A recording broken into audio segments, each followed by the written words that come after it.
This money does not belong to the bank. It is certainly not the bank's profits that you should use to weigh against the responsibility that we hold them to. This 1.45 billion has to be properly sorted out in terms of ownership. They just happen to sit in the bank accounts. They do not belong to the banks.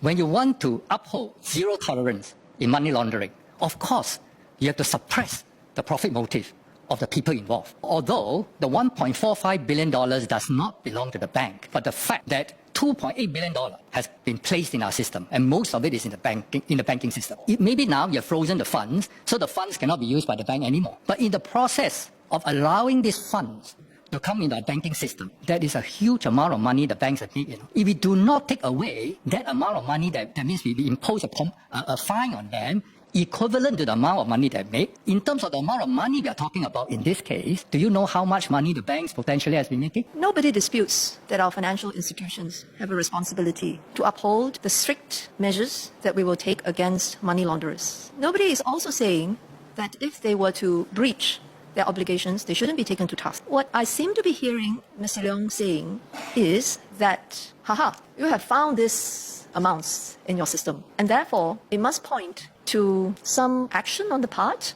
of the financial institutions in facilitating this, in helping to make this happen. I'm saying that until we get to the bottom of things, the correct way to think about it is that the entire machinery that we have put in place was able to uncover such a web. So I just want to make a really strong point that if there is wrongdoing, we will be firm with them as we have done so in the past. Fines are one, but we have invoked other measures, including banning FIs, revoking their licenses, and as well as holding senior management to task. So there's a variety, there's a spectrum of it. Investigations are ongoing.